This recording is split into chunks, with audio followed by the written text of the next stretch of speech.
Joe Yabuki has one of the most misunderstood and complex boxing styles in the Ashita no Joe anime. Anytime I sit down to analyze it, I always come to the conclusion that Joe was a born brawler. He was also a born boxer. This is why he didn't have any particular style. Just like Bruce Lee said, "When the opponent expands, I contract. When it contracts, I expand. And when there is an opportunity, I do not hit. It hits all by itself."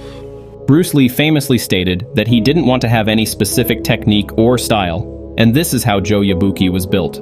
Sometimes, he would even use the no-guard stance to taunt his opponent into throwing punches. Joe would then counter with a cross-counter move. If you remember his bout with Aoyama-kun, Joe Yabuki was initially getting dominated by Aoyama. Aoyama was a perfect example of defense being the best attack. He literally outclassed Joe Yabuki during his juvenile days. If you watch that fight, you'll notice that Joe, after realizing he was losing, started crying, and eventually, he became more defensive, crossing his arms tightly to block Aoyama's punches. He perfectly exemplifies Bruce Lee's philosophy of having no fixed style. While characters like Rikishi Toru or Carlos Rivera were known for their unique attributes, Joe Yabuki was simply a natural brawler. He excelled at contracting when his opponent expanded, and expanding when his opponent contracted. Joe fought instinctively, adapting to the situation. However, Joe's approach came with risk. I wouldn't recommend anyone entering boxing to emulate Joe's path, unless, of course, you're also a born brawler, like Joe Yabuki or Joe Frazier, who could endure punches thanks to their natural durability. Otherwise, you risk developing conditions like CTE or punch-drunk syndrome, just as Joe did. If you want to box, the best approach is to focus on defense, like Aoyama-kun's style.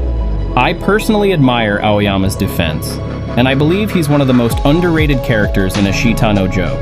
It's unfortunate we never heard about his pro career, but his journey from a weakling to a skilled fighter in his juvenile days is inspiring. He wanted to know what it felt like to be strong, and the old man who trained him recognized his potential. So, if you're pursuing boxing, I recommend focusing on Aoyama's defensive style, or perhaps following Rikishi's methodical approach. Avoid being overly fancy. Stick to a professional boxing style. Joe Yabuki's style was random and instinctive, but it's not a model to follow unless you're naturally gifted as a brawler.